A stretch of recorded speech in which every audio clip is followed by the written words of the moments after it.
আসসালামু আলাইকুম। আশা করি সবাই ভালো আছেন। দেশের ৪৯৫টি উপজেলা ভ্রমণের অংশ হিসেবে আমি এখন আছি আমার ১০৪তম উপজেলা জামালপুরের বকশীগঞ্জে। তো চলেন শুরু করি। বকশীগঞ্জ জামালপুরের সীমান্তবর্তী একটি উপজেলা। ভারতের মেঘালয় রাজ্যের সীমান্ত ঘেঁষা গারো পাহাড়ের পাদদেশে অবস্থিত এই উপজেলাটি। উপমহাদেশের ফকির বিদ্রোহের নেতা মজনু শাহের একজন শিষ্য ছিলেন ফকির মাদার বক্স। মজনু শাহের মৃত্যুর পর তিনি এই অঞ্চলে এসে একটি খানকা স্থাপন করেন। কিছুদিনের মধ্যে তার আধ্যাত্মিক ক্ষমতার কথা ছড়িয়ে পড়লে সেই খানকাকে ঘিরে এখানে একটি বাজার বা গঞ্জ প্রতিষ্ঠিত হয়, আর তার নামানুসারেই এই গঞ্জের নাম হয় বকশীগঞ্জ। আজকের ভিডিওতে ঘুরব এই উপজেলার জনপ্রিয় দর্শনীয় স্থান লাউচাপড়া সহ বেশ কয়েকটি জায়গায়। ভিডিওটি ভালো লাগলে চ্যানেলটি সাবস্ক্রাইব করতে ভুলবেন না।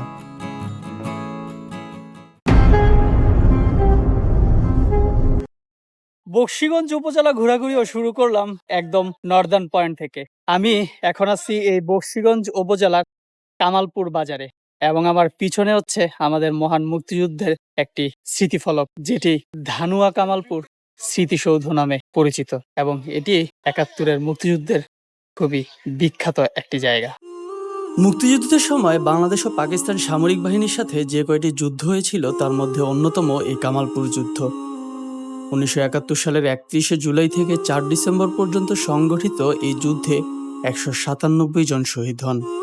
তাদেরই স্মরণে এখানে এই সৌধটি নির্মিত হয়েছে। আর এই স্মৃতিস্তম্ভের ঠিক ১ কিলোমিটার পাশেই হচ্ছে ধানুয়া কামালপুর স্থলবন্দর। আমার পিছনেই হচ্ছে লাস্ট বর্ডার, এরপরেই হচ্ছে ইন্ডিয়া। এদিক দিয়ে হচ্ছে ট্রাকগুলো আসা যাওয়া করে। মেইনলি হচ্ছে এখানে এক্সপোর্ট ইম্পোর্ট করা হয় এদিক দিয়ে, বিশেষ করে হচ্ছে পাথরের ট্রাকগুলো। তবে আজকে একদমই ফাঁকা, তেমন কোনো কার্যক্রম নাই, তবে মানুষজন এখানে খুব ভালো ঘুরতে আসে। ধানোয়া কামালপুর থেকে বের হয়ে ভাবছিলাম যে বকশীগঞ্জে একটা অস্থির জায়গায় যাব, হচ্ছে এই বিকালের আগ মুহূর্তটা। বাট ওয়েদারটা সারাদিন অনেক গরম থাকলেও এখন হচ্ছে হঠাৎ করেই বৃষ্টি নেমে গেল, একদম মুষলধারে বৃষ্টি। যেহেতু গাড়ি নিয়ে আসি নাই, ভ্যান দিয়ে যাচ্ছি, তো বৃষ্টিতে ভিজে হচ্ছে যাওয়া যাবে না, কারণ ওয়াটারপ্রুফ ব্যাগ নেই সাথে। তো এখন দাঁড়িয়ে দাঁড়িয়ে হচ্ছে বৃষ্টি উপভোগ করি, কারণ একটু পরেই মাগরিবের আজান দিয়ে দিবে, লাইট চলে যাবে, ভিডিও করতে পারবো না। তো আমার মনে হয় যে আজকের মতো ঘোরাঘুরি বকশীগঞ্জে এখানেই শেষ করব। আবার কালকে সকালে আবার স্টার্ট করব। আজকে রাতে থাকবো বকশীগঞ্জে এক ফ্রেন্ডের বাসায়। বৃষ্টি থামার পর একটা অটোতে সরাসরি চলে আসলাম বকশীগঞ্জ বাজারে। রাতের খাবার শেষ করে একটা মিষ্টির দোকানে ঢুকলাম। বকশীগঞ্জ বাজারে এই দোকানই নাকি সবচেয়ে ভালো মানের মিষ্টি বানায়। স্থানীয় মানুষজনের কাছে শুনে এখানে আসা। ট্রাই করেছিলাম এক পিস ছানা। বেস্ট, মানে একদম দুধের ছানা, মানে শুধু দুধ দিয়ে বানানো, মুখে দেওয়ার সাথে সাথেই হচ্ছে টের পাওয়া যাচ্ছে। সো যদি বকশীগঞ্জ থানার ভিতরে ঢুকেন, তাহলে আমি বলবো যে অবশ্যই এই মুসলিম সুইটস এর ছানাটা ট্রাই করবেন। রাতে খুব ভালো একটা ঘুম হলো, তো সকালবেলা ঘুম থেকে উঠে চলে আসলাম হচ্ছে বকশীগঞ্জ বটতলা মোড়ে। আমার পিছনেই হচ্ছে বকশীগঞ্জ সেই ঐতিহাসিক বটতলা, সব বাস টাস কিন্তু এদিক দিয়ে যায়। এখান থেকে আমি এখন যাব, পাশে হচ্ছে একটা মসজিদ আছে, বকশীগঞ্জের সবচেয়ে সুন্দর একটা মসজিদ, ওইটা দেখ। বটতলা মোড় থেকে ১০ টাকা অটো ভাড়া দিয়ে মসজিদের গেটে নেমে গেলাম। এর নাম মসজিদে নূর। মেইন রোড থেকে লম্বাই রাস্তা ধরে হেঁটে প্রবেশ করতে হয় মসজিদ প্রাঙ্গণে। এটি বকশীগঞ্জ উপজেলার সবচেয়ে সুন্দর মসজিদ। ২ তলা বিশিষ্ট মসজিদটির ছাদের মাঝখানে আছে বেশ বড় একটি গম্বুজ, আর চারদিকে আরো ৭টি। তবে মসজিদের সবচেয়ে সুন্দর অংশ হচ্ছে এর উঁচু ৪টি মিনার। মসজিদের পাশের অজুখানাটিও দেখতে অত্যন্ত সুন্দর।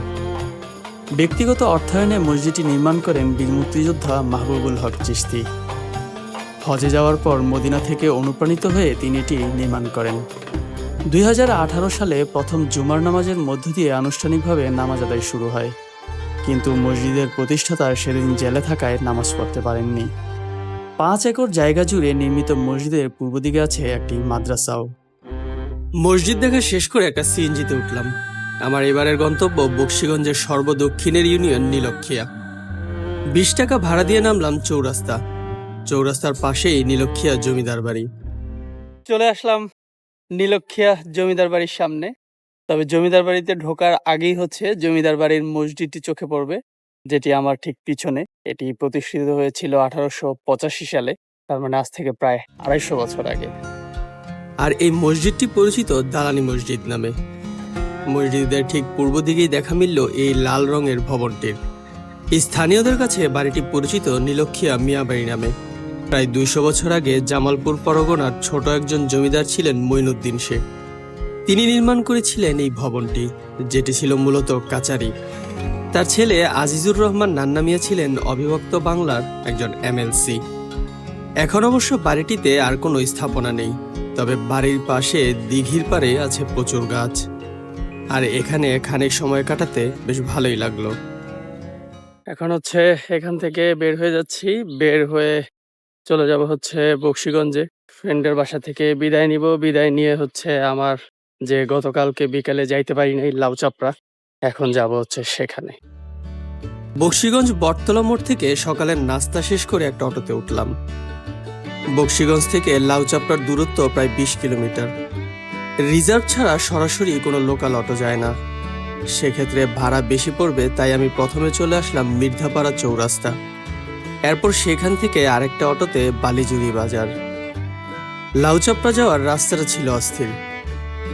এদিক থেকে মূলত গারো পাহাড়ের শুরু, কিন্তু সমস্যা হলো সকাল হওয়ায় তেমন কোনো পর্যটক না থাকায় বালিজুরি বাজার থেকে লাউচাপড়া যাওয়ার কোনো অটো পাচ্ছিলাম না।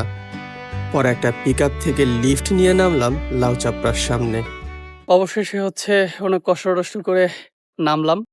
জায়গাটার নাম হচ্ছে ডুমুরতলা। এখান থেকে মেইন রাস্তা থেকে আবার 2 মিনিট হাঁটলে হচ্ছে লাউচাপড়ার যে মেইন পিকনিক স্পটটা এটা। আর এই রাস্তাটা খুব সুন্দর, পাশে একটা ছড়াও আছে আর 2 পাশে হচ্ছে বিশাল বিশাল গাছ। মেইন গেটের সামনে থেকে 10 টাকা দিয়ে টিকিট কেটে ভেতরে ঢুকলাম। ঢোকার পরে চোখে পড়লো একটা লেকের। লাউচাপড়া পুরোটাই প্রাকৃতিক বন, আর এই লেকটাও প্রাকৃতিকভাবেই তৈরি। এর পানিগুলো আসে উপরের পাহাড়ি ছড়া থেকে। গতকাল রাতে প্রচুর বৃষ্টি হতে পানিগুলো এমন লালচে হয়ে আছে। আমি এসেছি একদম সকালে, তাই পুরোটা জায়গায় ছিল একদম ফাঁকা। জায়গাটা অসম্ভব রকমের সুন্দর, একটা প্রকৃতিক ফিল চলে আসে। লেকের পাড়ে বসে আড্ডা দেওয়ার মতো সুন্দর ব্যবস্থাও আছে। এই জায়গাটা থেকে হচ্ছে বেস্ট ভিউটা পাওয়া যায়। এটা হচ্ছে আমার ঠিক সামনের দিকেই হচ্ছে ওয়াচ টাওয়ারে উঠার রাস্তাটা, আর পিছনেই হচ্ছে একদম খালি মাঠ, তারপরে লেক। মোটামুটি কাশ্মীরের একটা ভিউ পাওয়া যায় এই জায়গাটা থেকে। লাউচাপড়া হচ্ছে ভারতের গারো পাহাড় শ্রেণীর নিচু প্রকৃতির একটি পাহাড়ি এলাকা। পাশেই ভারতের সীমান্ত। আমি সিঁড়ি বেয়ে লাউচাপড়ার সবচেয়ে উঁচু জায়গাটায় উঠতে লাগলাম। চারদিকে পাখির কোলাহল আর সবুজের ছায়ায় জায়গাটা বেশ ভালোই লাগছিল। উপরে উঠতেই কিছু দোকানও দেখলাম। এখানে বসে একটু হালকা চা বিস্কিট শেষ করতেই কয়েকজন পর্যটকের সাথে দেখা হয়ে গেল। দোকানগুলোর পাশেই একটা ওয়াচ টাওয়ার আছে। এখানে কিছু দোলনাও ছিল, কিন্তু সকালবেলা এখন এগুলো চালু করা হয়নি। একটু কষ্ট হলেও ওয়াচ টাওয়ারের উপরে উঠে গেলাম। ওয়াচ টাওয়ারের ওপরে যদি আপনি উঠে যান তাহলে হচ্ছে এই পুরো লাউচাপড়ার বেস্ট একটা ভিউ পাবেন। এখান থেকে হচ্ছে পুরো যে ইন্ডিয়ার পাহাড়গুলো প্লাস হচ্ছে বাংলাদেশের যে ময়মনসিংহ ডিভিশনের যে শেরপুর, জামালপুর এই অঞ্চলের যে পাহাড়গুলো আছে, গারো পাহাড়, এই পুরো পাহাড়ের হচ্ছে একটা ভিউ পাবেন ওয়াচ টাওয়ারের ওপর থেকে। এত সুন্দর একটা ভিউ, চারপাশে শুধু পাহাড়, গাছ, আর কোনো কিছু দেখা যায় না। বেস্ট একটা জায়গা এই পুরো লাউচাপড়ার মধ্যে। এই গারো পাহাড়েই বাস করে গারো উপজাতি, যারা নিজেদের পরিচয় দেয় উচিক মান্ডি হিসেবে। এর অর্থ পাহাড়ি মানুষ। গারোরা মাতৃতান্ত্রিক সমাজ ব্যবস্থায় চলে, অর্থাৎ পরিবারের প্রধান হয় নারী এবং মায়ের সূত্র ধরেই বংশ সম্পত্তির উত্তরাধিকার নির্ধারিত হয়। নিচে নামতেই দেখা মিলল সেই উচিক মান্ডি ভাস্কর্যেরও। তো এই ছিল বকশীগঞ্জ উপজেলার সবচেয়ে জনপ্রিয় জায়গা লাউচাপড়া। জায়গাটা সুন্দর হলেও পাহাড়ি এলাকা হওয়ায় এখান থেকে সন্ধ্যার আগে চলে যেতে হয়। আর থাকার তেমন কোনো ব্যবস্থা না থাকায় এখানে টুরিস্ট উপস্থিতিও তুলনামূলক অনেক কম। ডুমুরতলা এসে কিছুক্ষণ অপেক্ষার পর একটা অটো পেয়ে গেলাম। এবার অটো পেতে কষ্ট হয়নি, যেহেতু উপজেলার দিকে যাচ্ছি। সকালে এখানে আসার সময় একটা মিষ্টির দোকানের খোঁজ পেয়েছিলাম, যেটা পুরো বকশীগঞ্জ উপজেলায় খুবই জনপ্রিয়। এখন যাব সেখানে। প্রথমে মির্ধাপাড়া নেমে এরপর আরেকটা অটোতে চলে আসলাম রামরামপুর বাজারে। সেখান থেকে ভ্যানে করে রওনা হলাম সারমারা বাজারের উদ্দেশ্যে। চলে আসলাম হচ্ছে সারমারা বাজারে। আজকে ঈদের পর গতকালকে কারেন্ট ছিল না, এই জন্য অটো পাইতে অনেক কষ্ট হয়েছে, বাট অবশেষে হচ্ছে ফাইনালি চলে আসছি। এখানে প্রায় 52 বছরের পুরাতন একটা মিষ্টির দোকান আছে, মোল্লার মিষ্টি বলে সবাই চিনে। এটা খুবই বিখ্যাত। আমি যখন বকশীগঞ্জে ছিলাম, বকশীগঞ্জ থেকে এটার দূরত্ব হচ্ছে প্রায় 8-10 কিলোর মতো। এত দূরে আসছি হচ্ছে মিষ্টিটা খাইতে উপজেলা থেকে, এটার নাম ডাক শুনে। আপনার দোকান কয় বছরের? 53 বছরের, 1972 সাল থেকে শুরু। আমার আব্বাই শুরু করছেন। আচ্ছা, উনি এখন আছেন?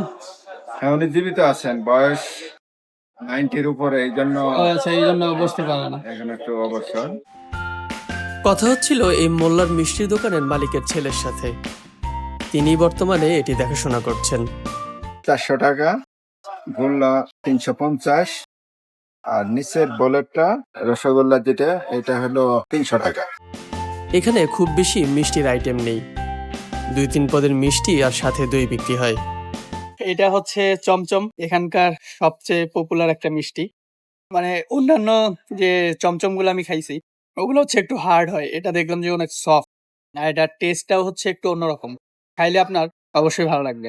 খাওয়ার পরেই আমার মনে হচ্ছিল যে এটাতে এক্সট্রা, মানে একটু এক্সট্রাঅর্ডিনারি কিছু দেয়া আছে।